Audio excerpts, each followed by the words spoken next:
କବିତା ପଢିଲେ ଲାଷ୍ଟ ପଢିବ ଯିବ କବିତା ପଢିଲେ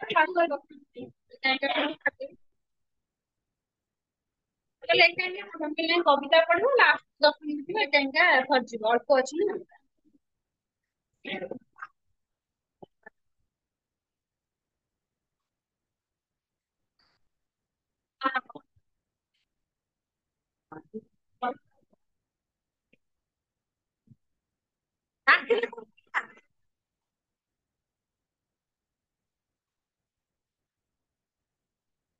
कभी कुछ स्टार्ट हुआ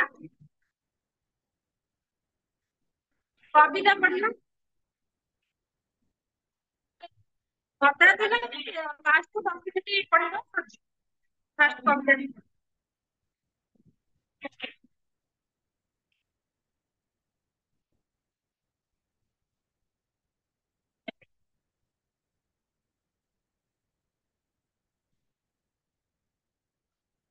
नहीं बहुत जल्दी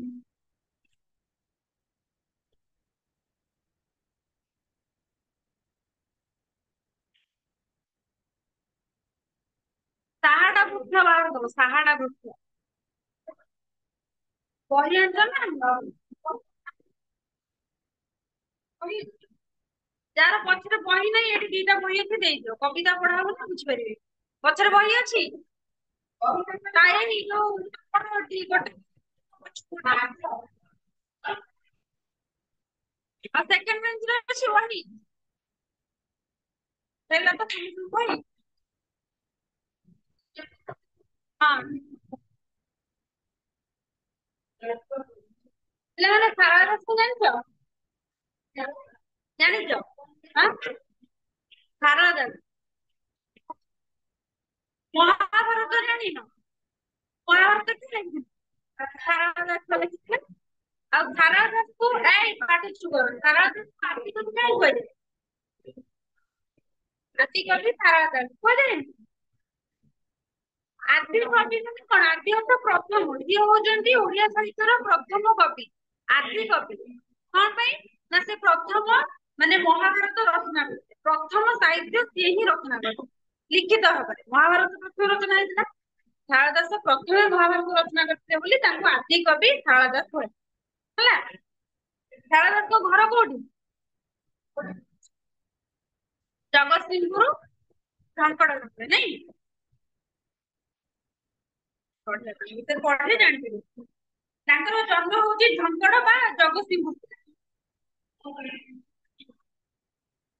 ତାଙ୍କର ସୃଷ୍ଟି ହଉଛି ମହାଭାରତ ଚଣ୍ଡୀ ପୁରାଣ ବିଚିତ୍ର ରାମାୟଣ ଲକ୍ଷ୍ମୀ ନାରାୟଣ ବଚନ ହେଲା ଆମେ ଯୋଉ ଏଇଟା ପଢିବା ସାହାଡା ବୃକ୍ଷ ଏଇଟା କୋଉଥିରୁ ଆସିଛି ମହାଭାରତରୁ ଆସିଛି ହେଲା ମହାଭାରତରେ କେତେଟା ପର୍ବ ମହାଭାରତରେ କେତେଟା ପର୍ବ ଅଛି ତ ମହାଭାରତ ବିଷୟରେ ପିଲାମାନେ କିଛି ଜାଣିନ ଟିଭିରେ ବି ଦେଖିନ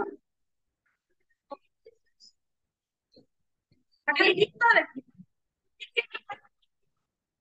ମୋବାଇଲରେ ବି ଆସୁଛି ମହାଭାରତ କରୋନା କଣ ମହାଭାରତ ମହାଭାରତ ଗୋଟେ ଗୀତ ନାହିଁ ତାପରେ ମହାଭାରତ ଟିଭିରେ ସିରିଏଲ ଦିଏ ମହାଭାରତ ଗୋଟେ ପୌରାଣିକ କଥା କିଛି ଜାଣିନ ଯେତେବେଳେ ପାଠ ପଢିଲି ବି ଆସିକି ପ୍ଲସ ଟୁ ପାଠ ପଢିଲି କିଛି ମହାଭାରତରେ 18ଟା ପର୍ବ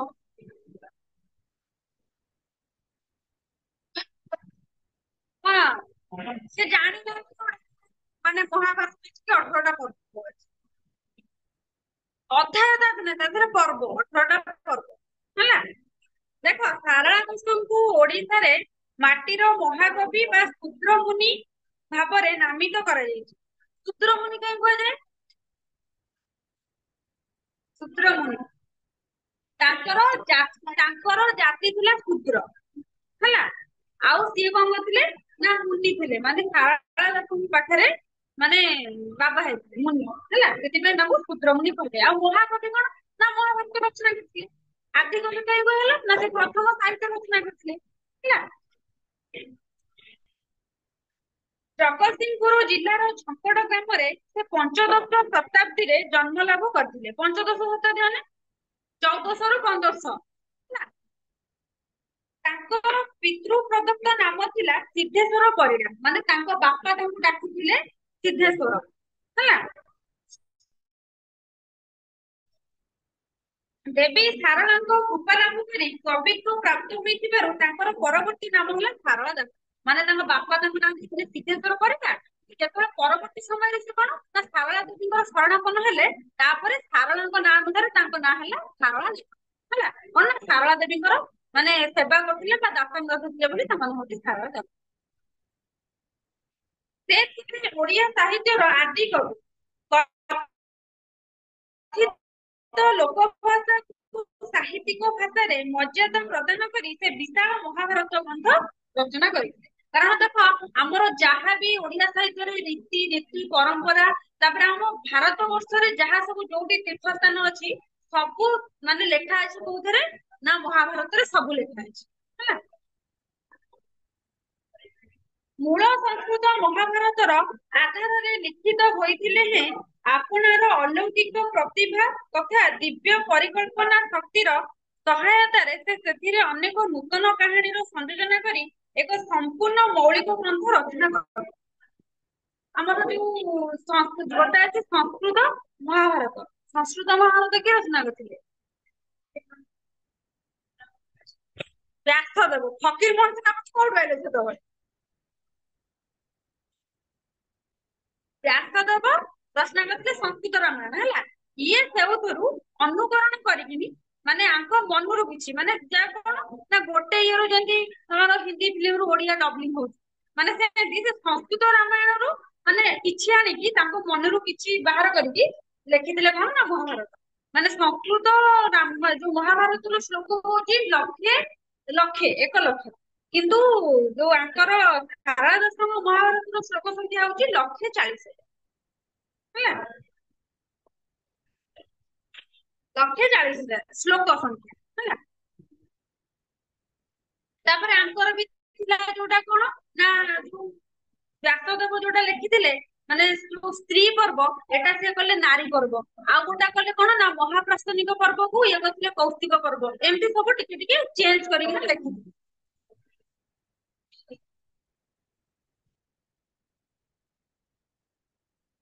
କବି ସାରଳା ଦାସ ତାଙ୍କ ସମକାଳୀନ ସମୟରେ ଅନେକ ରାଜନୀତି, ଐତିହାସିକ, ସାଂସ୍କୃତିକ, ସାମାଜିକ ଘଟଣାକୁ ମହାଭାରତ ମଧ୍ୟରେ ରୂପ ଦେଇ ଏହାକୁ ଓଡିଆ ଜାତିର ଜୀବନ ବେଦରେ ପରିଣତ କରିଥିଲେ। ମାନେ କଣ ମହାଭାରତରେ କଣ ରଚନା ଅଛି ନା ସେଇ ସମୟରେ ସାମାଜିକ ପରିସ୍ଥିତି କେମିତି ଥିଲା, ଆଉ ରାଜନୈତିକ କଣ ନା ସେତେବେଳେ ଯୋଉ ରାଜା ରାଜୁଡାଙ୍କ ଶାସନ ଥିଲା, କୋଉ ରାଜା ମାନେ କୋଉଠି ଶାସନ କରୁଥିଲେ, ମାନେ ଯୋଉ କଣ ତ ପୁରୀ ମନ୍ଦିର କିଏ ପ୍ରତିଷ୍ଠା କରିଥିଲା, ମାନେ ସବୁ ଟୋଟାଲି ଭାରତ ବର୍ଷର କଥା ସେଇଥିରେ ମାନେ ଐତିହାସିକ, ରାଜନୈତିକ, ସାମାଜିକ ସବୁ କଥା ମହାଭାରତରେ ଅଛି। ଆଜି ଏଇଆକୁ ପାଇଁ ଘରେ ପଢିବ, ଯୋଉଟା ନ ବୁଝିପାରିଲ ତ ନେକ୍ସଟ କ୍ଲାସ କୁ ପଚାରିବ। ଆଗ 10 ମିନିଟ ତମକୁ ବୁଝେଇବି ତାପରେ ପଢିବ ହେଲା। ଦେଖ, ପାହାଡ ବୃକ୍ଷ କବିତାଟି କବିଙ୍କର ମହାଭାରତ ଆଦି ପର୍ବରୁ ଆସିଛି। ମାନେ ତାଙ୍କର ଯୋଉ 18ଟା ପର୍ବ ରହିଛି, ପ୍ରଥମ ପର୍ବର ନାମ ହଉଛି ଆଦି ପର୍ବ। ଆଦି ଅଛି, ମଧ୍ୟ ଅଛି ହେଲା, ଏମିତି 18ଟା ପର୍ବ ଅଛି। ଶେଷ ପର୍ବର ନାମ ହଉଛି ସ୍ୱର୍ଗଦ୍ୱାର ପର୍ବ। ତମେ ଏତେ କଥା ମନେ ରଖନା, ଖାଲି ମନେ ରଖ ଆଦି ପର୍ବରୁ, ମାନେ ଏଇ ଯୋଉ ସାହାଡା ବୃକ୍ଷ କବିତାଟି ଆଦି ପର୍ବରୁ ଆସିଛି। ପ୍ରତ୍ୟେକ ଓଡିଆଙ୍କ ଖଳାବାଡିରେ ପ୍ରାୟ ସାହାଡା ବୃକ୍ଷଟି ଥାଏ। ସାହାଡା ବୃକ୍ଷ ଜାଣିଛ? ସାହାଡା ଗଛ ଜାଣିନ? କୋଉଠି ସବୁ ରହୁଛ ସାହାଡା ଗଛ ଜାଣିନ? କଟକରେ କଣ ନାହିଁ ତମର? ବାଡି ଫାଡି କିଛି ନାହିଁ? ସାହାଡା ଗଛ ଗୁଡା ଦେଖିନ ତମେ, କଣ ସାହାଡା ଗଛ ପଡିବ? ହଉ ମାରିକି ଦେଖିଦବ ସାହାଡା ପତ୍ର ହେଲା। ଦେଖ, ସେଟା କଣ ନା ପ୍ରତ୍ୟେକ ମାନେ ଆମର ଯୋଉ ଖଳା ବାଡି, ମାନେ ଖଳା କୋଉଟା ନା ଯୋଉଥିରେ ଧାନ ସବୁ ବାଡାନ୍ତି ନାଇଁ କି, ସେଇଥିରେ ମାନେ ସାହାଡା ଗଛ ସବୁ ଉଠିଥାଏ। ସାହାଡା ବୃକ୍ଷରେ ଦାନ୍ତକାଠି ବଳ, ବିଦ୍ୟା ବଳକ ବୋଲି ଲୋକେ ବିଶ୍ୱାସ କରନ୍ତି। ପୁଣି ସାହାଡା ପତ୍ରକୁ ଶୁଖାଇ ଶସ୍ୟ ମାନଙ୍କୁ ରଖିଲେ ସେଥିରେ ପୋକ ଲାଗନ୍ତି ନାହିଁ ବୋଲି ଓଡିଆ ମାନଙ୍କର ଧାରଣା ଥାଏ। ମାନେ ସାହାଡା ଯୋଉ କାଠି, ମାନେ ସେ ଗଛ ଏଟେ ବଡ ହେଇଥିବ, ତାର ଯୋଉ ସବୁ ଶାଖା ପ୍ରଶାଖା ଥାଏ, ତାର ଯୋଉ ଏଡିକି ଯୋଉ କାଠି ଥାଏ, ତାକୁ ଆଣିକି ଲୋକ ଦାନ୍ତ ଘଷନ୍ତି। ଯେମିତି ବାଉଁଶରେ ଦାନ୍ତ ଘଷନ୍ତିନି, ସେମିତି ସାହାଡାରେ ଦାନ୍ତ ଘଷନ୍ତି। ତାପରେ ଆଉ କଣ ହୁଏ ନା ସେ ସାହାଡା ପତ୍ରକୁ ପୁରା ଶୁଖେଇ ଦେବେ ପୁରା, ମାନେ ସେ ଯେମିତି ପୁରା ପୁରା ଶୁଖି ଯାଇଥିବ, ପୁରା ମଟ ମଟ ହଉଥିବ, ତାକୁ ନେଇକି ଯୋଉ ମୁଗ ହେଲା କି ବିରି ହେଲା ତା ଦେହରେ ପକେଇଲେ ତା ଦେହରେ ଆଉ ପୋକ ଲାଗୁନି ହେଲା। ଏହିଭଳି ଗୋଟିଏ ଉପକାରୀ ବୃକ୍ଷକୁ କବି ପୌରାଣିକ ଚରିତ୍ର ମାନଙ୍କ ସହିତ ସଂଯୋଜିତ କରି ଏକ ମୋହନୀୟ ଆକାଙ୍କ୍ଷା ପ୍ରଦାନ କରୁଛନ୍ତି ହେଲା। ମାନେ ସେ କହିଛନ୍ତି ମାନେ ସିଏ ଏତେ ଉପକାରୀ ଗଛ ଯେ ଯୋଉ ଶାରଳା ଦାସ କହୁଛନ୍ତି ତାଙ୍କ ମହାଭାରତରେ ବି ସ୍ଥାନ ଦେଇଛନ୍ତି। କୁରୁ ରାଜବଂଶର ଦୁଇ କୁମାର ଧୃତରାଷ୍ଟ୍ର ପାଣ୍ଡୁ, ଜାଣିଛ ଧୃତରାଷ୍ଟ୍ର କି ପାଣ୍ଡୁ କିଏ? ହେଲା, ଧୃତରାଷ୍ଟ୍ର ହଉଛନ୍ତି ଜ୍ୟେଷ୍ଠ ଓ ପାଣ୍ଡୁ ହଉଛନ୍ତି କନିଷ୍ଠ। ଧୃତରାଷ୍ଟ୍ର ସୁସ୍ଥ ସୁନ୍ଦର ଓ ବଳିଷ୍ଠ ହେଲେ ସିଏ ଥିଲେ କଣ? ଅନ୍ଧ ନଥିଲେ ହେଲା। ଆଉ କଣ ନା ପାଣ୍ଡୁ କିନ୍ତୁ ସୁନ୍ଦର ବଳଶାଳୀ ଏବଂ ସର୍ବଗୁଣ ସମ୍ପନ୍ନ ଥିଲେ। କିଏ ନା ତାଙ୍କ ସାନ ଭାଇ ହେଲା। ଏମାନଙ୍କର ଲାଳନ ପାଳନ ଦାୟିତ୍ୱ ନେଇଥାନ୍ତି ପିତାମହ ଭୀଷ୍ମ ଏବଂ ରାଜମାତା କିଏ ନା ସତ୍ୟବତୀ। କାଳକ୍ରମେ ପିଲା ଦୁହେଁ ଯୁବକତ୍ୱ ଲାଭ କରନ୍ତି ଏବଂ ସେମାନଙ୍କର ବିବାହ ପ୍ରସ୍ତାବ ଯେତେବେଳେ ବଡ ବଡ ହେଇଗଲେ ଧୃତରାଷ୍ଟ୍ର ଆଉ କିଏ ନା ପାଣ୍ଡୁ, ସେ ଦି ଭାଇ ଥିଲେ, ସିଏ ଯେତେବେଳେ ବଡ ହେଇଗଲେ ତାଙ୍କ ସହିତ ବିବାହ ପ୍ରସ୍ତାବ ପାଇଲା। ଯେହେତୁ ମାନେ ଧୃତରାଷ୍ଟ୍ର କଣ ଥିଲେ ନା ଅନ୍ଧ ଥିଲେ, ନା ତାଙ୍କ ବାହାଘର ଟିକେ ଦେଖିଲେ କଷ୍ଟ। ପାଣ୍ଡୁ ଯେହେତୁ ମାନେ ଦେଖିବାକୁ ବି ସୁନ୍ଦର ଥିଲେ, ତାପରେ କଣ ନା ସବୁ ଗୁଣରେ ପରିପୂର୍ଣ୍ଣ ଥିଲେ, ତାଙ୍କ ବାହାଘରଟା ଆଗେ ହେଇଯିବ। ପ୍ରଥମେ ପାଳି ପଡେ ଧୃତରାଷ୍ଟ୍ରଙ୍କର, ମାତ୍ର ବିଧିର ଏପରି ବିଡମ୍ବନା ଯେ ଯେଉଁ ଝିଅ ସହିତ ଧୃତରାଷ୍ଟ୍ରଙ୍କର ବିବାହ ପଡେ ସେଇ ଝିଅଟି ମରିଯାଏ ହେଲା। ତାଙ୍କର ଗୋଟେ କଣ ଦୋଷ ଥିବ ହେଲା, ଯୋଉ ଝିଅ ବାହାଘର ଠିକ କରି ହେଇଥିବ ମାନେ ତା ପରଦିନକୁ ସେ ଝିଅ ମରିଯାଏ ହେଲା। ଆଉ କଣ ନା ଏମିତି ଅନେକ ସୁକୁମାରୀ ରାଜକୁମାରୀଙ୍କର ଅକାଳ ବିୟୋଗ ଘଟିବାରୁ ମାତା ସତ୍ୟବତୀ ଏହାର କାରଣ ଅନୁସନ୍ଧାନ କଲେ କି ମୁଁ ଯାହା ଯୋଉ ଝିଅକୁ ଠିକ କରିକି ଆସୁଛି ସେ ଝିଅ ସମସ୍ତେ ମରିଯାଉଛନ୍ତି, ତାହେଲେ ଆ ପଛରେ ଗୋଟେ କଣ କାରଣ ଅଛି। ସେ ସବୁଠୁ କାରଣ ଖୋଜିଲେ। କିଏ ନା ସତ୍ୟବତୀ। ମୃତ୍ତିକା ବୃଷ ରାତିରେ ଅମାବାସ୍ୟା ତିଥିରେ ଜନ୍ମ ଲାଭ କରିଥିବାରୁ ଧୃତରାଷ୍ଟ୍ର ଏକ ବ୍ରହ୍ମ ରାକ୍ଷସ। ଆମର କହନ୍ତି ଏଇ ଯୋଉ ଅମାବାସ୍ୟା ତ ଝିଅ ମାନେ ଜନ୍ମ କରିଥିଲେ କଣ ଗୋଟେ କି ଝିଅ ନୁହଁ କଣ ତା ନାଁ ମନେ ପଡୁନି। ଏଇ ଯୋଉ ନାଇଁ ନାଇଁ କଣ ଗୋଟେ ଝିଅ ଯୋଉ ଝିଅ ଅମାବାସ୍ୟାରେ ଜନ୍ମଗ୍ରହଣ କରିଥିବ ତାଙ୍କୁ ଗୋଟେ କଣ ଗୋଟେ ମନେ ପଡୁନି ମୋର, ହଉ ଦେଖ ମୁଁ କହିବି ପରେ ମନେ ପଇଲେ ହେଲା। ନାଇଁ ମାନେ ତାଙ୍କ ସ୍ୱାମୀ ଅଧା ବର୍ଷରେ ମରିଛି, ସେ ଯୋଉ ଝିଅ ଅମାବାସ୍ୟାରେ ଜନ୍ମଗ୍ରହଣ କରିଥିଲା ମାନେ ତାକୁ କଣ ଗୋଟେ କହନ୍ତି ମୋର ମନେ ପଡୁନି। ଦେଖ ତାପରେ କଣ ହଉଛି କୃତ୍ତିକା ବୃଷ ରାଶିରେ ତାଙ୍କର ହଉଛି ବୃଷ ରାଶି। ଆମର ଯୋଉ ସବୁ କେତେ ସବୁ ଅଛି କୃତ୍ତିକା ଲଗ୍ନ ଏମିତି ସବୁ ଅଛି ତିଥିବାର ଯୋଉ ରାଶି ନକ୍ଷତ୍ର ସବୁ ନାହିଁ। ଏ କୃତ୍ତିକା ବୃଷ ରାଶିରେ ଅମାବାସ୍ୟା ତିଥିରେ ଜନ୍ମଗ୍ରହଣ କରିଥିଲେ କିଏ ନା ଧୃତରାଷ୍ଟ୍ର। ସେଥିପାଇଁ ସିଏ ହଉଛନ୍ତି ସିଏ ହଉଛନ୍ତି କଣ ନା ବ୍ରହ୍ମ ରାକ୍ଷସ। ତେଣୁ ସବୁ ଝିଅଙ୍କର ଅପମୃତ୍ୟୁ ଘଟୁଛି। ଏଥିପାଇଁ ସେ ପିଲା ଦୁହିଁଙ୍କୁ ପ୍ରକୃତ ପିତାମହ ସେ ବେଦବ୍ୟାସଙ୍କୁ ପଚାରନ୍ତି। ବେଦବ୍ୟାସ ଜ୍ୟୋତିଷ ଶାସ୍ତ୍ରରେ ଗଣନା କରି ଧୃତରାଷ୍ଟ୍ରଙ୍କର ଜନ୍ମ ସମୟ ଦୋଷକୁ ଜାଣିପାରନ୍ତି। ତାଙ୍କ ମା ସତୀପତି ଯିଏ ସେ ଯାଇକିନା କୋଉଠି ନା କାହାକୁ ପଚାରିଲେ ନା ବେଦବ୍ୟାସଙ୍କୁ।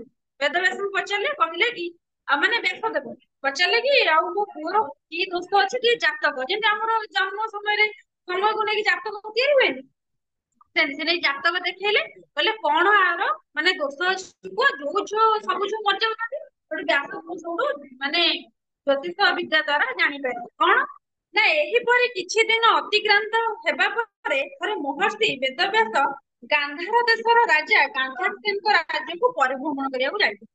ମାନେ ଆଙ୍କର ଏଇଠି ସରିଗଲା, ମାନେ ଯୋଉ ଧୃତରାଷ୍ଟ୍ର ଆଉ ପାଣ୍ଡୁଙ୍କର ସେ ଜାଣିଲେ ତାଙ୍କର ଦୋଷ ଅଛି।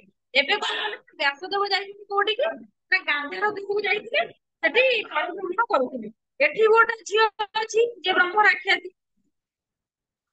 ଦେଖ ରାଜା ଗାନ୍ଧାରଙ୍କ 100 ପୁତ୍ରରେ ଏକମାତ୍ର କନ୍ୟା ହଉଛନ୍ତି ଗାନ୍ଧାରୀ। ଜାଣିଛ ନା ପିଲା? 100 ପୁତ୍ରରେ ଯୋଉ ଗାନ୍ଧାରୀଙ୍କର ଗାନ୍ଧାରୀଙ୍କର 100 ପୁତ୍ର କୁଆଡେ ପଢିବ ନା ଦେଖ ଗାନ୍ଧାରୀଙ୍କର ମାନେ 100 ପୁତ୍ରରେ ଗୋଟିଏ ଝିଅ ହେଲା। ସୁନ୍ଦରୀ ସୁକୁମାରୀ ରୂପ ଗୁଣବତୀ ଗାନ୍ଧାରୀର କିନ୍ତୁ ଏକ ଦୋଷ ଥାଏ ହେଲା। ସେ କଣ ତାଙ୍କର ଏଇଭଳିଆ ମାନେ ତାଙ୍କର ଯୋଉ ପୁଅ ସହିତ ବାହାଘର ଠିକ ହଉଥିବ ସେ ପୁଅଟା ମରିଯାଉଛି। ତେଣୁ କରି ଆକୁ ତାକୁ ଦି ଜଣ ବାହାଘର କରିଲେ କିଏ କରିବେନି। ବ୍ରହ୍ମ ରାକ୍ଷସକୁ ବ୍ରହ୍ମ ରାକ୍ଷସ ହେଲା। ଯେଉଁ ରାଜକୁମାରଙ୍କ ତାର ବିବାହ ପ୍ରସ୍ତାବ ପଡେ ସେ ମୃତ୍ୟୁବରଣ କରନ୍ତି। ଏଇ ଦୁଃଖରୁ ପାରି କରିବା ଲାଗି ଗାନ୍ଧାର ସେନ ସର୍ବଜ୍ଞ ବେଦବ୍ୟାସଙ୍କୁ ପଚାରନ୍ତି। ବ୍ୟାସ ଜ୍ୟୋତିଷ ଶାସ୍ତ୍ର ଗଣନା କରି ଗାନ୍ଧାରୀ ଗୋଟିଏ ବ୍ରହ୍ମ ରାକ୍ଷସୀ, ସେ ଯାହାକୁ ବାହା ହେବେ ତାହା ଏପରି ଦଶା ଘଟିବ ବୋଲି କହିଛି। କି ଗାନ୍ଧାରୀ ବି ଯାହାକୁ ବାହା ହେବେ ସିଏ ଏମିତି ମରିଯିବ, ମାନେ ହସ୍ତଗଣ୍ଠି ପଡିବ ତ ସିଏ ମରିବ ହେଲା। ଏହା ଶୁଣି ଗାନ୍ଧାର ସେନ ରାଜା ଖୁବ କଷ୍ଟ ପାଇଥିଲେ, କାରଣ ଗୋଟିଏ ଝୁଅ ଏତେ ସୁନ୍ଦରୀ ଝୁଅଟା କଣ ଅବିବାହିତ ରହିବ। ହଉଠୁ ମୂର୍ଚ୍ଛା ହୋଇଯାଇ ବ୍ୟାସ ତାଙ୍କୁ ପ୍ରବୋଧନା ଦେଇ ସାହାଡ ବୃକ୍ଷର ମହିମା ବଖାଣିଛନ୍ତି। କଣ ନା ଆମର ଏବେ ବି କଥା ଅଛି କି ହଁ ଏବେ ବି କୋଉ ଝିଅର ଯଦି ମାନେ ଜାତକରେ ଖରାପ ଥିବ ସିଏ ଆଗେ ସାହାଡ ବୃକ୍ଷକୁ ବାହା ହବ। କି ଯଦି ପୁଅଙ୍କର ଯଦି କିଛି ଖରାପ ଥିବ ସେମାନେ ସାହାଡ ବୃକ୍ଷକୁ ବାହା ହେବେ। ତାପରେ ତାଙ୍କର ଦୋଷ କଟିଯିବ, ତାପରେ ସେ ଯାଇକିନା ଆଉ କୋଉ ଝିଅକୁ ବାହା ହେବେ ହେଲା। ତାପରେ ଦେଖ ପରେ ସେହି ମହାମହିମ ସାହାଡା ବୃକ୍ଷ ସହିତ ଗାନ୍ଧାରୀଙ୍କର ବିବାହ ହେବା ପରେ ଧୃତରାଷ୍ଟ୍ରଙ୍କୁ ପୁନର୍ବିବାହ କରିବାରୁ ତାଙ୍କର ଦାମ୍ପତ୍ୟ ଜୀବନ ସୁଖମୟ ହୋଇପାରିଛି। ଗାନ୍ଧାରୀ ହିଁ ହେଉଛନ୍ତି ଧୃତରାଷ୍ଟ୍ରଙ୍କ ପାଇଁ ଯୋଗ୍ୟ ପାତ୍ରୀ। ଠିକ ସେହିପରି ଧୃତରାଷ୍ଟ୍ର ଗାନ୍ଧାରୀଙ୍କର ଯୋଗ୍ୟ ପାତ୍ର। ତାହେଲେ ଆମେ ଯୋଉ ପଢିବା କବିତା ହେଲା, ସାହାଡା ବୃକ୍ଷ କଥା କବିତା ପଢିବା। ତା ଦେହରେ ଆହୁରି କେତେ କଥା ଦେଇଥିବା, ସିଏ ଖାଲି ଅଳ୍ପ ଟିକେ ଦେଇଦେଇଛି ନା ତମେ ଜାଣିଗଲେ। ଗଳ୍ପ ନୁହଁ ପଢିବା ଠିକ ପାରିବି। ସେଇଟା ସାରାଂଶଟା ସେ ଟିକେ ମାନେ ଆଲୋଚନା କରିଥିଲେ କି ତମେ ଜାଣିବ କି ସାହାଡା ବୃକ୍ଷ ଭିତରେ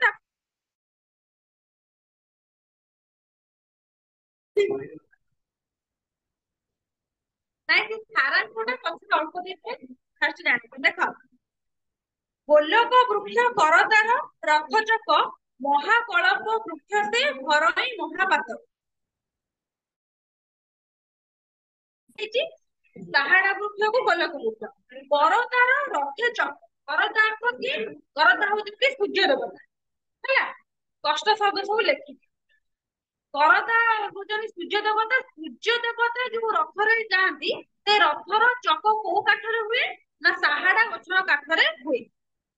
ମହାକଳ୍ପ ବୃକ୍ଷ ସେ ଘରଣୀ ମହାପାତ। ସେ କହୁଛନ୍ତି ମହାକଳ୍ପ ବୃକ୍ଷ ମାନେ କଣ ନା ଯିଏ ମାନେ ସବୁଠାରୁ ମାନେ ବଡ ବୃକ୍ଷ। ଯେହେତୁ ଦେଖ ଗୋଟେ ଝିଅର ବିବାହ ଯଦି ଦୋଷ ଥିବ ସେଇ ବୃକ୍ଷକୁ ବାହା ହେଲେ ତାର ଦୋଷ କଟିଯିବ, ତାହେଲେ କଣ ମହାକଳ୍ପ କଣ ଯୋଉ ସବୁଠାରୁ ମୂଲ୍ୟବାନ ଗଛ। ଆଉ କଣ ବୃକ୍ଷ ସେ ହରଇ ମହାପାତ, ମାନେ ଯାହାର ଦୋଷ ବା ଯାହାର ମହାପାପ ଥିବ ସିଏ କଣ କରିବ ନା ସବୁକୁ ହରଣ କରିବ ବା କାଟିଦବ। ପୂର୍ବେ ସୃଜିତ ତାହା କଲେକ ପ୍ରଜାପତି। କିଏ ନା ପୂର୍ବରୁ ତାକୁ ସୃଜିତ ମାନେ ସୃଷ୍ଟି କରିଥିଲେ ହେଲା। କିଏ ସୃଷ୍ଟି କରିଥିଲେ? ପ୍ରଜାପତି। ପ୍ରଜାପତି କିଏ? ବ୍ରହ୍ମା। ବ୍ରହ୍ମା କିଏ?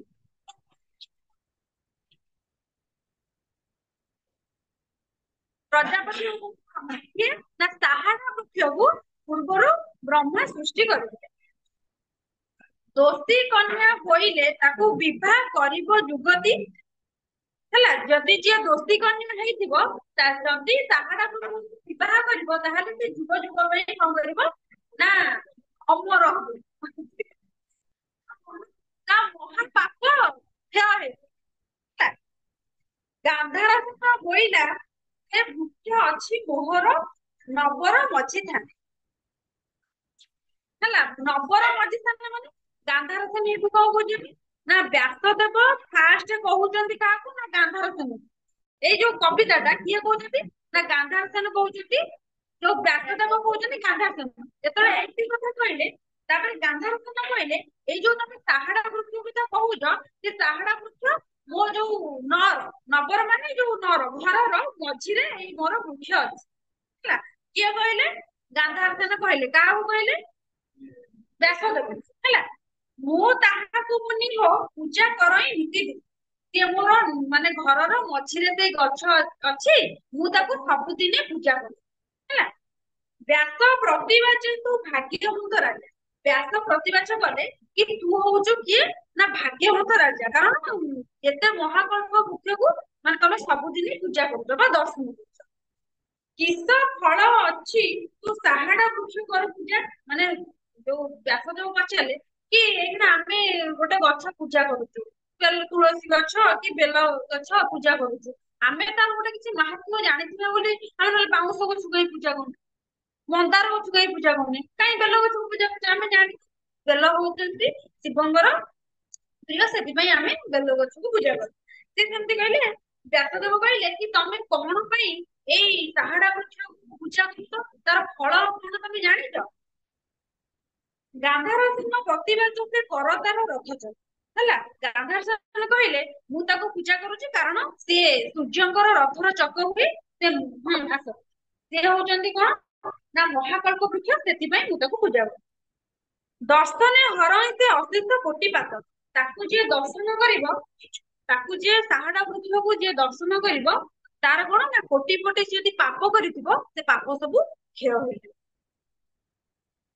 ବ୍ୟାସ ବୋଇଲେ ରାଜା ନୋହେଟି ଏମନ୍ତ, ଆମ୍ଭର ତହୁ ଶୁଣ ଓ ସାହସ ସଙ୍ଗ। ସେ କହୁଛନ୍ତି ତମେ ଯୋଉଟା କହୁଛ କିନ୍ତୁ ଏଇଟା ଠିକ, କିନ୍ତୁ ଆମ ଶାସ୍ତ୍ରରେ ଯୋଉଟା ଅଛି ମୁଁ ତମକୁ ତମେ ସେଇଟା କହୁଛି କି ସାହାଡା ଗଛର ମାହାତ୍ମ୍ୟ କଣ ଏବେ ତମେ ଶୁଣ। ମାନେ ଏବେ ଗାନ୍ଧାର ସେନ ବୁଝେଇବେ, ମାନେ ଆମ ଶାସ୍ତ୍ରରେ କଣ ଅଛି ସେଟା ଗାନ୍ଧାର ସେନ ଶୁଣିବେ।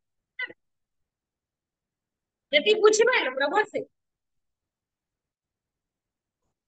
ପଢିଥିବା ଆଗରୁ, ଯୋଉଟା ନ ବୁଝିପାରିବ ପିଲାମାନେ ପଚାରିବ। ଦେଖ ବୃଷଭ ମାସ କୃଷ୍ଣ ପକ୍ଷ ତିଥି ଯେ ଦଶମୀ। ବୃଷଭ ମାସ କୋଉ ମାସ? ଜ୍ୟେଷ୍ଠ ମାସ। ନା ଜ୍ୟେଷ୍ଠ ହଉଛି ବା ଆମର ଯୋଉଟା ନା ମେ ରୁ ଜୁନ, ମାନେ ଯୋଉଟା ମାନେ ଜୁନ ଅଧାରେ ପଡେ ନା ରଜ, ମାନେ ଜ୍ୟେଷ୍ଠ ମାସ ଲାଷ୍ଟ ଆଉ ଆଷାଢ ଫାଷ୍ଟ।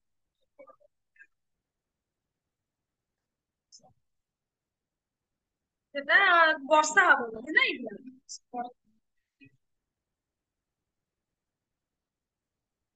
ମେରୁ ବୈଶାଖ। ହଁ ହଁ।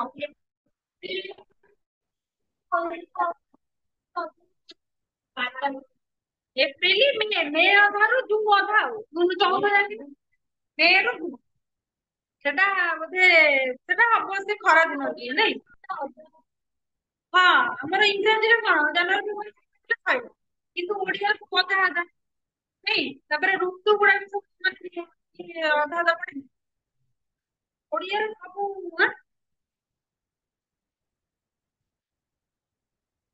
ମାନେ ସବୁ ଅଧା ଅଧା ପଡେ। ମାନେ ଓଡିଆରେ କଣ ନା ପୂର୍ଣ୍ଣିମାକୁ ନେଇ କରନ୍ତି, ଭାଦ୍ରବ ମାସ ଯୋଉ ଯେମିତି ଶ୍ରାବଣ ମାସ ହେଲା ଏଇ ପୂର୍ଣ୍ଣିମା କି ଯୋଉ କଣ ତ ସେଟା ସଂକ୍ରାନ୍ତି, ସଂକ୍ରାନ୍ତି ରୁ କିଏ ଆଇଁଷ ଛାଡନ୍ତି ବୋଲବମ ଯାଆନ୍ତି, କିଏ ପୂର୍ଣ୍ଣିମାରୁ ଆଇଁଷ ଛାଡନ୍ତି, ମାନେ ଆମର ମାସଟା ସେଇଠୁ ଆରମ୍ଭ। ମାନେ ଏମିତି ନୁହଁ କି ଗୋଟେ ନିର୍ଦ୍ଦିଷ୍ଟ ମାସ ଅଛି ସେଇଆକୁ ମାନେ। ଇଂଲିଶରେ ପିଲାମାନେ ଭଲ, କିନ୍ତୁ ଓଡିଆରେ ବହୁତ କଥା ଅଛି। ଇଂଲିଶରେ ଦେଖୁନ, ଇଂଲିଶରେ ଲେଖିଦବ କିଛି ନାହିଁ, ଓଡିଆର ଆକାର ଦିଅ ଇକାର ଦିଅ ରୁକାର ଦିଅ ମାନେ ମୁଣ୍ଡ ଖରାପ ହେଇଯିବ। ସବୁ ଦେବାକୁ ପଡେ। ଦେଖ ବୃଷଭ ମାସ କୃଷ୍ଣ ପକ୍ଷ, ଆମର ଯେମିତି କଣ ନା ଏ ଯୋଉ ପକ୍ଷ ପିଲାମାନେ ଜାଣିନା କୃଷ୍ଣ ପକ୍ଷ ଏକାଦଶୀ ଦ୍ଵାଦଶୀ ଏମିତି ସବୁ ଅଛି।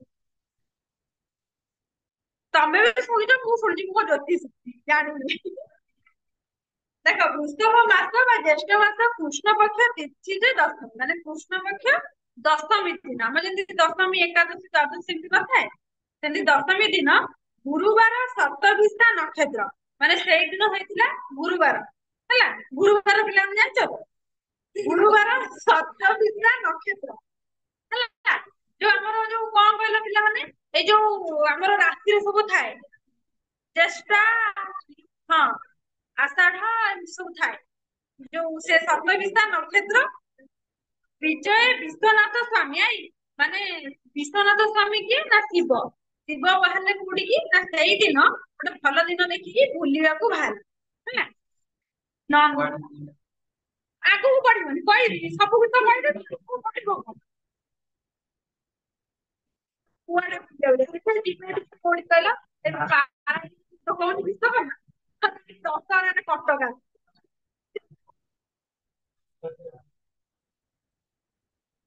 ନାଇଁ ମୁଁ ଆଗରୁ କହିବି ଯେ ବିଷୟଟା ପଢିବ ଜାଣିପାରୁନି ହଁ ତମେ ସେଇଥିପାଇଁ ବିଷୟଟା ଆଗରୁ ତ କହିଦେଇଥାନ୍ତି ଯେତିକି ପଢିବ ସେତିକି ଶୁଣ ଶୁଣ ନନ୍ଦିକେଶ୍ୱର ଦେବ ବୃଷଭ କଲାଣି ହେଲା ସେ କଣ କଲେ ନା ଯୋଉ କା ଉପରେ ବସିଗଲେ ଯୋଉ ଶିବଙ୍କର ବାହାନ କିଏ ବୃଷଭ ବୃଷଭ କଲାଣି ମାନେ ଯୋଉ ବୃଷଭ ଯୋଉ ପିଠି ଉପରେ ଗୋଟେ କପଡା ପକେଇଲେ ଯେମିତି ଓଟ ଫୋଟ ଉପରେ ବୃଷଭ ମାନେ ଷଣ୍ଢ ହଁ ବୃଷଭ ହଉଛି ଯୋଉ ଷଣ୍ଢ ନା କି? ତା ଷଣ୍ଢ ବି ଜାଣିଛନ୍ତି ନା କଣ? ଏଇ ଯୋଉ ଚନ୍ତି ରାସ୍ତାରେ ହେଲା ଏଇ ବୃଷଭ କଲାଣି ବୃଷଭ ପିଠି ଉପରେ ଗୋଟିଏ କପଡା ପକେଇଲେ ଯେମିତି ଯୋଉ ଓଟ ଘୋଡା ଭଳି ବସିକି ହାତୀ ଉପରେ ସେମିତି ଆଉ କଣ ଯେମିତି ଖାଲି ପିଠିରେ ବସିକି ଶିବ ଯିବେ ଆଁ? କଲାଣି ତ ଗୋଟେ କପଡା ପକେଇଲେ ହଁ ଦେଖ ପିଠିରେ ନିଜେ ଖାଲି ଦେବ ପିନାକି ଶୂଳପାଣି ପିନାକି ଶୂଳପାଣି କିଏ ନା ଶିବ ହେଲା ତାଙ୍କ ପିଠିରେ ଯେତେବେଳେ ଗୋଟେ କପଡା ପଡିଲା ତାପରେ ଯୋଉ ଯୋଉ କଣ ଶିବ କଣ କଲେ ତାଙ୍କ ପିଠିକୁ ବିଜେ କଲେ ମାନେ ବସିଲେ ହେଲା ହୃଦୟରେ ଆଭରଣ ଉଣଙ୍କ ଶପଥ ଫେର ହୃଦୟରେ ଆଭରଣ ମାନେ ତାଙ୍କର ଯୋଉ ବେକରେ ହେଲା ବେକରେ କଣ ଗୁଡା ହେଇଛି ନା ସାତ ଥର ହେଇକି ନା ସାପ ହେଲା ଉଡଙ୍କ ହଉଛି ସାପ ତାଙ୍କର ହୃଦୟରେ ଆଭରଣ ମାନେ ବେକରେ ତାଙ୍କର ସାପ ଗୁଡା ହେଇଛି ହେଲା ଉଡଙ୍କ ଅର୍ଥ ହଉଛି ସାପ ଫେରୁ ହଉଛି କଣ ଫଣା ହେଲା ତାପରେ ଅନ୍ତରୀକ୍ଷେ ବାଜଇ 9 ଲକ୍ଷ ଡମ୍ବରୁ ଅନ୍ତରୀକ୍ଷ ଅର୍ଥ ହଉଛି ଆକାଶରେ ଯେତେବେଳେ ମହାଦେବ ବାହାରିଛନ୍ତି ବୁଲିବାକୁ ସେତେବେଳେ କଣ ନା ଆକାଶ ମାର୍ଗରେ କେତେ ଲକ୍ଷ ନା 9 ଲକ୍ଷ ଡମ୍ବରୁ ବାଜିଲା ହେଲା ଏଇଟା ବି ଗୋଟେ କୋଶ୍ଚିନ୍ ଅଛି କେତେ ଲକ୍ଷ ଡମ୍ବରୁ ବାଜିଲେ 9 ଲକ୍ଷ ହେଲା କୌତୁକେ ବିହଳନ୍ତି ସ୍ୱାମୀ ଦେବରାଜ କୌତୁକେ ମାନେ ବହୁତ ଆନନ୍ଦରେ ହେଲା ମାନେ କୁଆଡେ ବୁଲିବାକୁ ଯାଉଛନ୍ତି ଆଉ କଣ ମନ ଦୁଃଖ କରି ଯିବେ ଖୁସିରେ ଯିବେ ଆନନ୍ଦରେ ମାନେ ବାହାରିଛନ୍ତି ତାପରେ ଆରମ୍ଭ କଲେ ଯାତ୍ରା ପଇଲ ଆରଣ୍ୟ ଦେବ ମଧ୍ୟପୁରେ ଦିଗ ବିଜେ ପଇଲ ଅର୍ଥ କଣ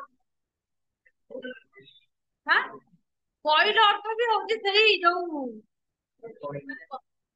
ନାଇଁ ପଇଲ ଅର୍ଥ ହଉଛି ଯୋଉ ଆକୁ ଷଣ୍ଢକୁ କହିଲେ ବୃଷଭକୁ କହିଲେ କି ଆମେ କୋଉଠିକି ଯିବା ନା ମଧ୍ୟପୁର ଦେଖ ଆମର କେତେଟା ପୁର ଅଛି ସ୍ୱର୍ଗ ମର୍ତ୍ତ୍ୟ ପାତାଳ ତିନିଟା ପୁର ଅଛି ହେଲା ଏଇଟା ଆମର ହଉଛି କଣ ମଧ୍ୟପୁର ଯୋଉ କଣ ତ ଶିବ କହିଲେ ବୃଷଭକୁ କି ଆମେ ଆଜି କୁଆଡେ ବୁଲିବାକୁ ଯିବା ମଧ୍ୟପୁରକୁ ବୁଲିବାକୁ ଯିବା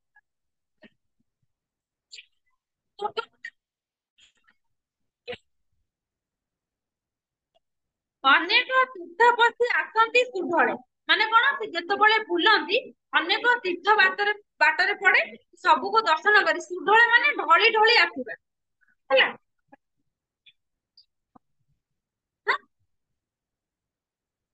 ପଇଲ ଆରମ୍ଭ ମାନେ ଯୋଉ ଆକୁ ଯୋଉ ବୃଷଭକୁ କହିଲେ ହେଲା ତାପରେ ଦେଖ ଅନେକ ତୀର୍ଥ ମାନେ ଦେଖ ମଧ୍ୟପୁରରେ ଯେତେକ ସବୁ ତୀର୍ଥ ସ୍ଥାନ ଅଛି ସବୁଆଡେ ମାନେ ସିଏ କୋଉଠି ନା ଢଳି ଢଳିକିନି ମାନେ ତୀର୍ଥ ସ୍ଥାନକୁ ବୁଲିବାକୁ ଯାଆନ୍ତି ଢଳି ଢଳି ମାନେ କଣ ଯୋଉ ଷଣ୍ଢ ଏମିତି ଚାଲୁଥିବ କଣ ପୁରା ଏମିତି ବସି ଏରୋପ୍ଲେନ ବସିଲା ଭଳିଆ ଲାଗିବ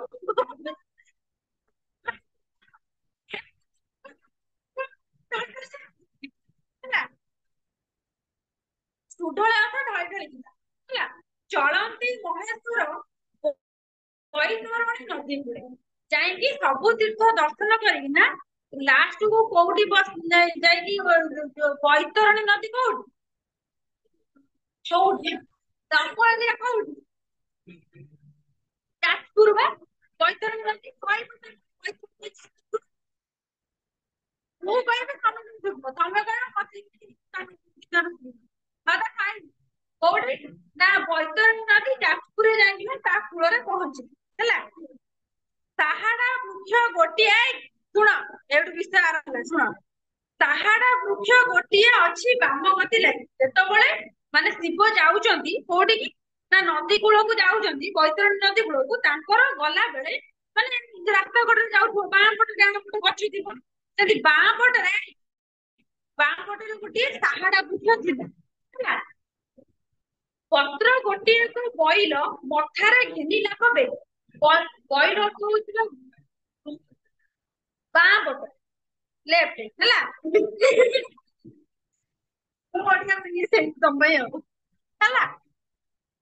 ଦେଖ, ବାମ ପଟରେ ଥିଲା କଣ ନା ତାହାଡା ବୃକ୍ଷ ଥିଲା। ବଇଲ ଅର୍ଥ ହଉଛି ବୃଷଭ ହେଲା। ବୃଷଭ କଣ କଲା, ସେଉଠୁରୁ ଗୋଟିଏ ପତ୍ର ଆଣିକି ତା ମୁଣ୍ଡରେ ମାରି ହେଲା। ସେ ଯୋଉ ବାଁ ପଟରେ ଯୋଉ ତାହାଡା ବୃକ୍ଷ ଥିଲା। ଈଶ୍ୱର ପୁଚ୍ଛା କଲେ ଶୁଣ ହୋ ମହାବୃଷଭ। ମାନେ ଈଶ୍ୱର ତାକୁ ପଚାରିଲେ, ମାନେ ତୁ କଣ ପାଇଁ ମାନେ ଏଇ ତାହାଡା ବୃକ୍ଷକୁ ମୁଣ୍ଡରେ ଲଗାଇ ହେଲା। ଏ ପତ୍ର ଗୋଟି ମଥାରେ ଘେନିଲୁ କି ସୁଲଭ ହୋଇଥାଏ। କହିଲେ କଣ ସୁଲଭ ମାନେ ସୁଫଳ। ଆମେ ଯଦି ଗୋଟେ କଣ ମୁଣ୍ଡରେ ଲଗେଇଥିବୁ, ପରୀକ୍ଷାରେ ଦେଖିବୁ ଚନ୍ଦନ ସିନ୍ଦୁର ଏଇଠି ହନୁମାନ, ନାଇଁ ଏଠି ଶିବଙ୍କର ଏଇଠି ହେଲା। ଆଉ କୋଉ ମନ୍ଦିର ଯାଅ ମଧ୍ୟ ପରୀକ୍ଷାରେ ସବୁ ମନ୍ଦିର ଯାଇକି ପୁରା ଶୀଘ୍ର ଠାକୁର ଯଦି ଯା,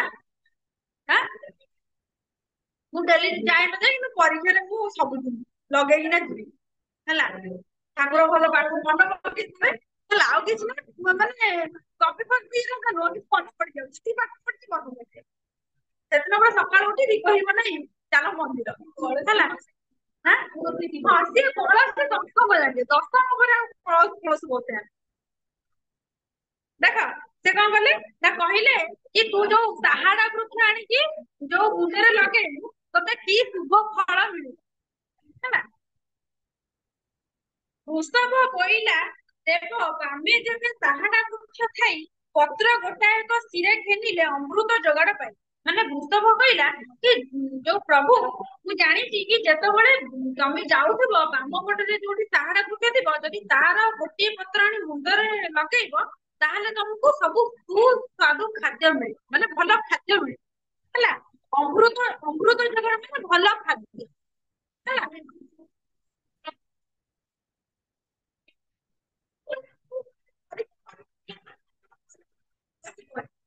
ଭଲ ଖାଇବା ମିଳୁଛି କି ନା, କିନ୍ତୁ ବୃଷଭ କରିଥିଲେ ବୃଷଭକୁ ଭଲ ଖାଇବା ମିଳୁଛି। ଅମୃତ ଯୋଗାଣ ଭଲ ଖାଇବା ଯୋଗାଣ ଅର୍ଥ କଣ ନା, ଯୋଉଟା ଦେବତା ଯୋଗ୍ୟ ଖାଇବା, ମାନେ ଦେବତା ମାନେ ଯୋଉ ଖାଦ୍ୟ ଖାଆନ୍ତି ଅମୃତ ଯୋଗାଣ ହେଲା। ମାନେ ଭଲ ଖାଇବା ତାଡା ଯୋଉ ପତ୍ରକୁ ମୁଣ୍ଡରେ ଲଗାଇ। ତାପରେ ଏବେ କିଏ, ନା ଏବେ ବୃଷଭ କରାଏ, ଏବେ ବୃଷଭ କହୁଛି କାହାକୁ, ନା ମହାଦେବ ହେଲା। କୋଉ ପତ୍ର ଘେନିଲେ କଣ କଣ ହବ ହେଲା। ତାହାଡା ବୃକ୍ଷ ଗଲା। ଆଉ ଗୋଟେ ହେଲା ଡାହାଣ ନାହିଁ, ବାମ ପଟରେ ଡାହାଣ ପଟେ ଯଦି ବୟର ବୃକ୍ଷ ଥାଏ। ବୟର ବୃକ୍ଷ କଣ ଥିଲା, ବରକୋଳି ଗଛ ଜାଣିଛ, ବରକୋଳି ଏଡି ଶୀତ ଦିନେ হয় ନା, ଜାଣିଛ ନା ଜାଣିନ? ବରକୋଳି ଗଛ ଧଳା, ଏଇ ଯୋଉ ଗୋଟେ ଗୋଟେ ପତ୍ର ପୂଜାରେ ଆସିକି ପୂଜା କରାଯାଏ, ଦୁବ ବରକୋଳି ପୂଜା ଆସେନି।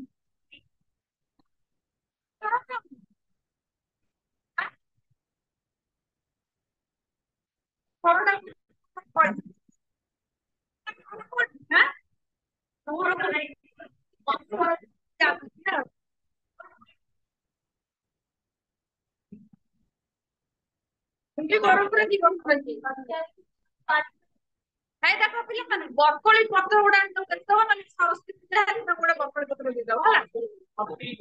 ଦେଖିବ ଯୋଉ କଣ୍ଟା ଗଛରେ ହେଲା।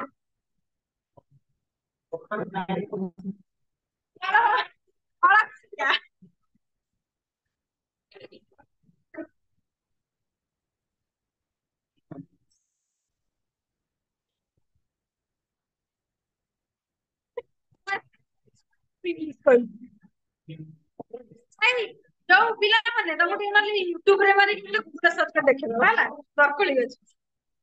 ମୁଁ ଆସିଲା ବେଳେ ଆର କ୍ଲାସ ତମ ପାଇଁ ଗୋଟେ ବରକୋଳି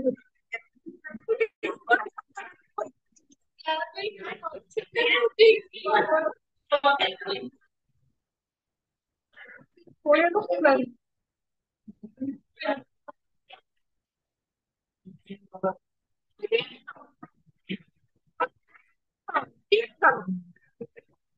হ্যাঁ ସେତେବେଳେ ଛୋଟ ଛୋଟ ଆରମ୍ଭ କରୁଛୁ ସେତେବେଳେ ଟିକେ ପିତା ଲାଗେ। ହଁ ଗୋଟେ ମଣ୍ଡ ଖାଆନ୍ତି ବରକୋଳି ପୁରା ଝିଅ ମାନଙ୍କର ଫେବରେଟ ଗୋଟେ ଖାଆନ୍ତି। ଆଉ ସେଇ ହଉଛି କଳା ହଉଛି ବରକୋଳି ଗଛ ହେଲା ମନେ ରଖ। କାଇଁ ଦେଖୁଥିଲି ଯଦି ଡାହାଣ ପଟରେ ବରକୋଳି ଗଛ ଥିବ ତହିଁରୁ ପତ୍ର ଗୋଟାଏ ଘେନିଲେ ଶତ୍ରୁ ଭୟ ଯାଏ ହେଲା ତା ଦେହରୁ ଯଦି ଗୋଟାଏ ପତ୍ର ଆଣି ମୁଣ୍ଡରେ ଲଗେଇବ ତାହେଲେ ତମର ଯେତେ ଶତ୍ରୁ ଥିବେ ସବୁ କ୍ଷୟ ହେବେ। ତମର ଯୋଉ କରିବୁ ମୁଁ ବି ଶୁଣୁନା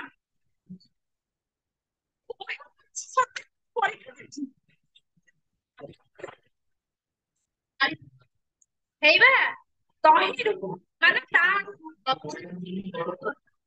ବୟର ମାନେ ବରକୋଳି ବୃକ୍ଷ ହେଲା ତାକୁ ଆଣିକିନା ମୁଣ୍ଡରେ ଲଗେଇଲେ ତା ଦେହରୁ ଗୋଟାଏ ମୁଣ୍ଡରେ ଲଗେଇଲେ ତମ ଯେତେ ଶତ୍ରୁ ଥିବେ ସବୁ କ୍ଷୟ ହେବେ। ହେଲା ଏତିକି ବୁଝିଲ ଯେତିକି ପଢା ହେଲା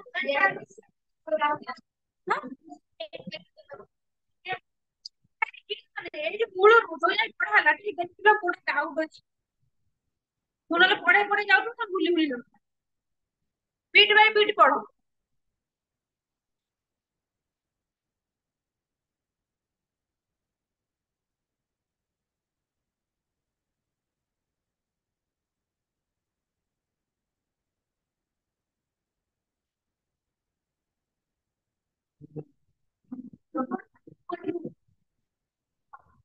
ହଁ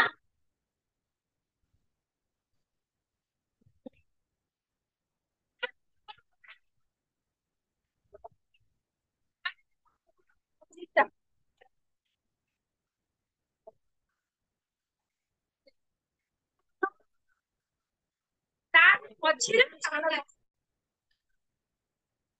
ଯା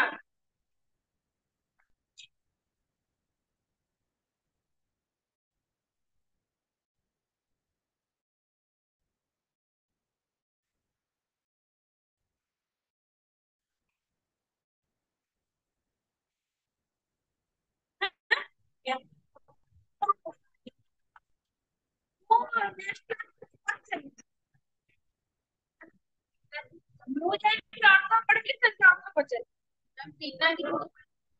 ପିନାକି ତୁଳ ମାନେ ଦୀପ ପିନାକି ତୁଳ ମାନେ ଦୀପକୁ ବୁଝାଏ।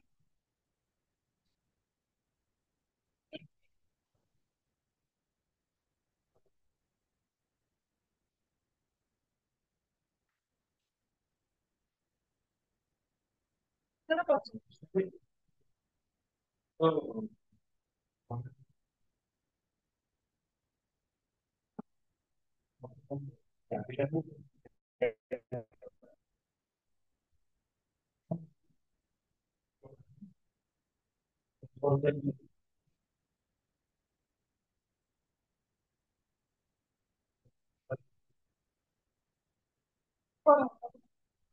এই পড়া আগুনটা বুঝি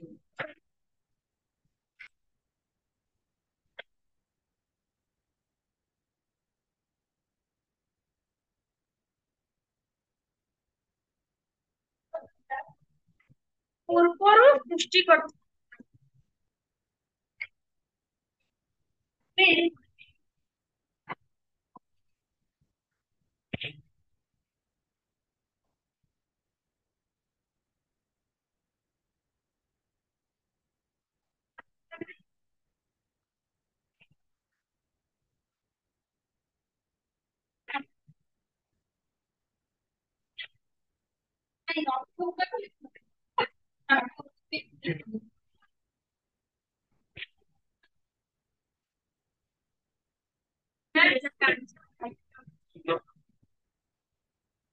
କଣ କହିଲ ସୁଲଭ ମାନେ ସୁଫଳ କି ସୁଫଳ ମିଳିବ କଣ କୋଉଟା ପାଞ୍ଚ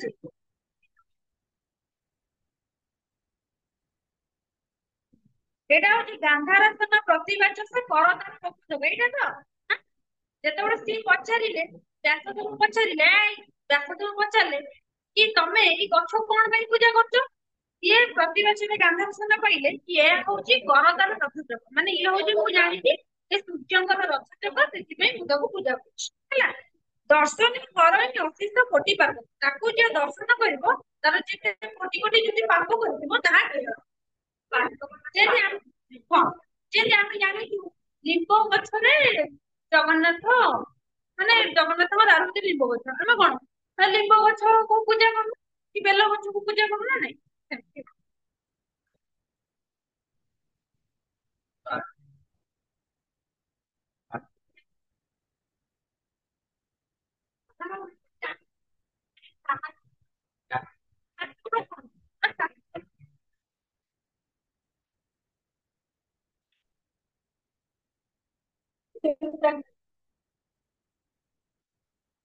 ପଢିବ ତା ନ ବୁଝିପାରିବନି ତ ମାନେ ମତେ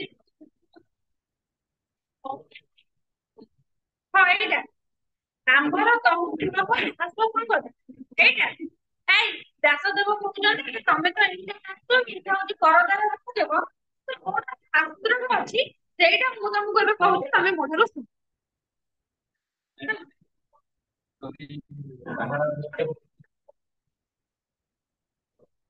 ମାନେ ଭଲ ଖାଇବା ଦରକାର ଅଛି। ଏଇ ପଛ ପିଲା ତମକୁ ସବୁ ଡାଉଟ କ୍ଲିୟର ସବୁ ବୁଝ। କଣ ତାଙ୍କୁ କଣ ଲାଜ ଲାଗୁଛି ନା ମତେ ଡର ମାଡୁଛି? ଡରୁଛ କି ମତେ? ସେଟା ତମର ଭୁଲ, ମତେ କହୁଥିଲା ଡର।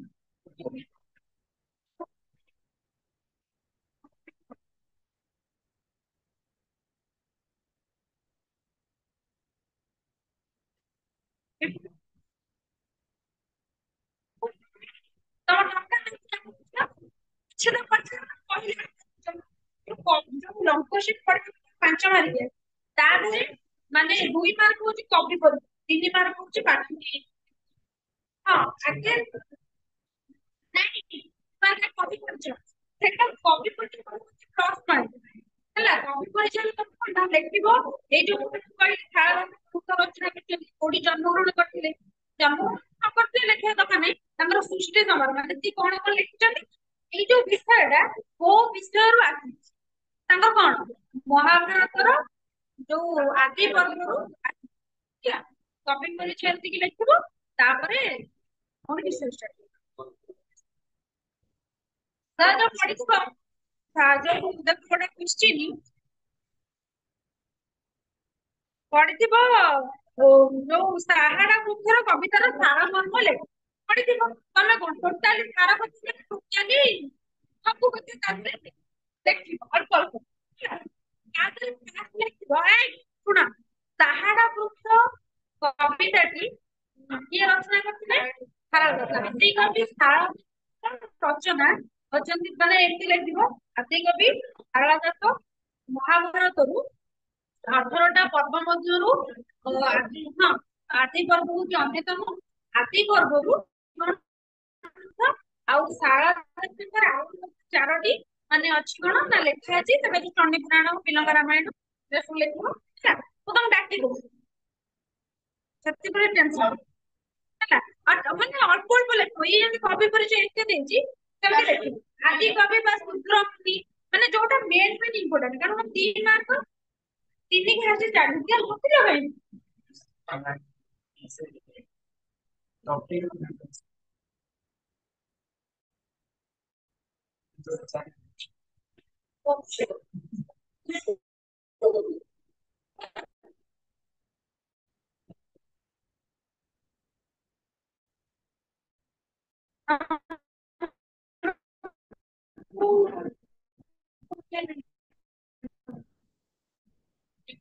ଗନ୍ଧ ଆଉ ଆଉ ଗୋଟେ ବର୍ଷ ଯିଏ ବନ୍ଧ ମାନେ ରହିଛନ୍ତି